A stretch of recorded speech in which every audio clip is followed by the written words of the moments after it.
Healing is not easy. For the longest time, I thought it was something for other people, not me. I used to carry so much shame, even thinking about therapy or inner work, because I believed it meant I was broken.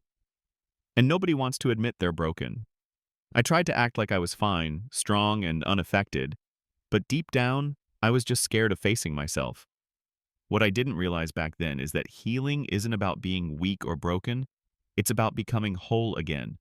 It's humbling, it's uncomfortable, and it's not always easy. But the reward is something no one can ever take away from you, an inner peace and strength that nothing outside of you can shake. Today I want to share my personal story and the signs that showed me I was truly healing. Maybe as you listen, you'll recognize them in your own journey too. For years I lived in survival mode without even knowing it. Looking back, I realized my entire life was built around avoiding pain, avoiding memories, and avoiding myself. Survival mode feels like you're constantly running even when you're standing still. I woke up tense, I went to bed tense. My body never relaxed. I scanned every room for threats like a soldier who had never left the battlefield. People who loved me couldn't get close because I didn't trust anyone. If someone asked me how I felt, I would say I'm fine, not because I was fine, but because I was terrified of what would come out if I actually told the truth. The stigma around therapy made things even harder. I grew up believing that asking for help meant you were weak. I thought healing was for people who didn't have discipline, as if being strong meant locking your feelings away forever. Deep down, I feared that if I opened up even a little, everything I had been holding back would come rushing out and drown me. So I buried it. I buried my anger, my grief, my shame, and even my joy. Because when you shut out pain, you also shut out happiness. Living like that came with a cost. I didn't realize how much it was stealing from me. My ability to connect deeply with others, my ability to trust, my ability to rest without guilt. I was physically there, but emotionally absent in almost every relationship. I overreacted to small things and underreacted to big things. I became numb in moments that were supposed to matter and explosive in moments that didn't. Survival mode convinced me I was protecting myself, but really, I was slowly cutting myself off from life. That's why healing is so uncomfortable. It forces you to confront what survival mode kept buried. It asks you to sit in the very feelings you've been running from. And yet, it was in those moments of discomfort that I discovered the first true signs I was healing. One of the first signs was when I finally allowed myself to feel emotions again. I remember one night sitting in silence. No music, no phone, just me, the darkness, and the storm inside. At first, it was unbearable. My chest tightened, my throat closed, and tears I didn't even know I had started pouring out. I felt raw and weak, like my skin had been peeled away. But then something shifted. The storm passed. I didn't drown in it. I survived it. And in the quiet that followed, I felt lighter, freer. That night taught me that emotions are not enemies, they're messengers. Healing meant I could stop locking them away and finally let them come and go. Another sign was that I became less reactive and more responsive. In the past, if someone upset me, I would snap, shut down, or run away. It wasn't even a choice, it was automatic, like a reflex I couldn't control. But one day during an argument with a close friend, I stopped myself. Instead of yelling, I paused and asked, "Why does this hurt so much? Where is this reaction coming from?" Slowing down. Felt unnatural, almost embarrassing, but it changed everything. The fight didn't escalate. We actually listened to each other, and I realized healing isn't about never being upset. It's about choosing how you respond. Every time I paused, instead of reacting, I felt myself grow a little stronger, like I was taking back control over my own story.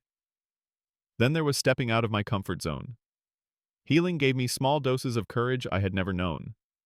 I redecorated my bedroom and painted the walls a color I would have never considered before. It felt symbolic, like painting over fear itself. I tried foods I had always avoided. I went to a party full of strangers, something old me would have panicked over. My hands were sweaty, my stomach was tight, but I went anyway. And to my surprise, I laughed, I connected, I lived. These small risks reminded me that growth often comes disguised as fear, and courage is born the moment you step forward anyway. The deepest sign was when I started to feel inner peace. For years, I was a battlefield inside part of me wanting to move forward, part of me stuck in the past. One evening, I wrote a letter forgiving myself. Writing it made me cry harder than I had in years. But instead of breaking me, it softened me. For the first time, I felt like I could stop waging war on myself. I wasn't broken pieces anymore. I was becoming whole. I began to notice I wasn't criticizing myself every hour. I wasn't replaying old failures as much. I wasn't sabotaging my own happiness before it could begin. Peace didn't come all at once, it came in small, quiet waves. But every wave told me I was healing. These changes didn't appear overnight. They came after months of practice. In fact, it took me 6 months of consistency to feel real shifts inside of me. 6 months of trying, failing, wanting to quit, and showing up again anyway. And if you take what I'm about to share, I believe you can save yourself 3 times the time it took me. Here's what worked for me. Every day I practiced sitting with my emotions for 5 to 15 minutes. No distractions, just breathing and letting them rise and fall. At first it felt like torture, but over time it felt like freedom. I learned that feelings come in waves and every wave eventually passes. Every evening I wrote in a journal. What did I feel today? What triggered me? What did I learn? Writing helped me see patterns I never noticed before. Whenever I felt triggered in real time, I paused and asked, is this about right now or is this about an old wound?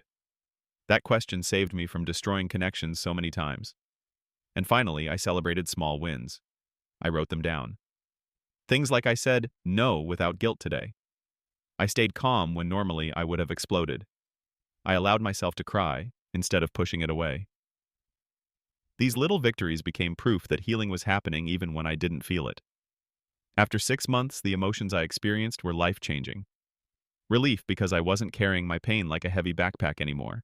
Freedom because I felt less chained to the past. Confidence because I trusted myself to handle emotions instead of being controlled by them. Peace because silence was no longer scary, it was safe. And gratitude because I finally stopped seeing myself as broken and started seeing myself as brave. Healing didn't erase the pain, but it taught me how to live differently with it. And that difference changed everything. So now I want to ask you, do you recognize any of these signs in your own life? Do you find yourself feeling emotions more fully, becoming less reactive, daring to step into new experiences, or sensing moments of peace you didn't have before? If so, you are healing. And if you are healing, I want you to know I am proud of you. It takes so much courage to face yourself when it would be easier to run away. Remember, whatever you resist, you prolong. But whatever you face, you transform. Healing is not linear, and it will challenge you to stop many times. But keep going. Every moment you choose healing, you are rewriting your life. If this story resonated with you, share it with a friend who might need it. And let me know in the comments, what sign of healing have you noticed in yourself? Don't forget to like, subscribe, and hit the bell for Hi Day Psych. Together, we're building a community where healing isn't just possible, it's celebrated. Thank you for being here, and I'll see you in the next video.